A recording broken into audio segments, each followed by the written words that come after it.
Tyson had always been known for his boldness. In a world where most investors measured risk with microscopic caution, Tyson thrived on the adrenaline of calculated risk, what he called the big swing. Years spent maneuvering through volatile markets had paid off handsomely. His brokerage accounts overflowed, earmarked not just for today, but for a legacy he intended to build long after his time. But the legacy game is not for the timid, and Tyson was no stranger to the caprice of the startup world. When Voxon, an AI-driven logistics startup, came up short before product launch, desperation wafted through its glass-walled offices. Tyson's reputation preceded him. He didn't hesitate.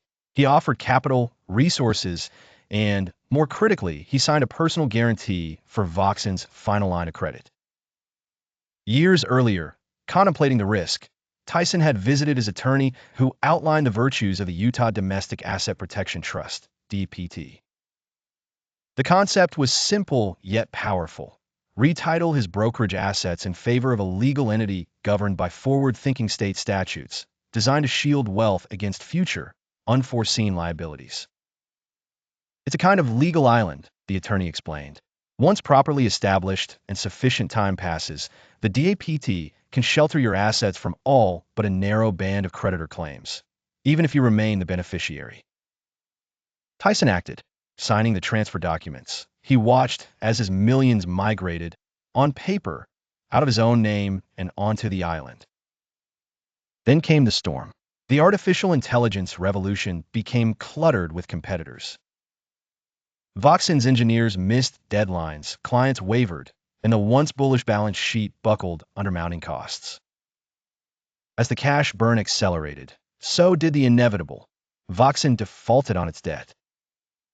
The lender, sensing blood in the water, turned its full force toward Tyson, armed by his very own signature as guarantor.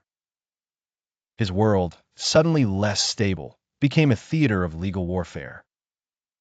The lender's attorneys were relentless, scouring Tyson's public records, cataloging every visible asset.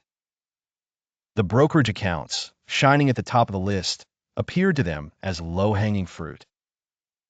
Motions were filed, bank officers nervously contacted Tyson about seizure attempts, and yet, when the team attempted to claim the accounts, they were halted. The trust, not Tyson, owned the accounts. More crucially, the statutory time clock had safely ticked past the point where the lender could challenge the transfer. In court, the lender's position collapsed. The judge's ruling was terse. The assets in question are not subject to execution. Voxon was lost. Tyson watched the aftermath with somber satisfaction. It had never been about a single company. It was about ensuring that if all else failed, the future would survive his mistakes. Tyson understood, now more than ever, that wealth is built not merely by swinging for the fences, but by sheltering the treasures that matter most, secure on an island that storms cannot reach.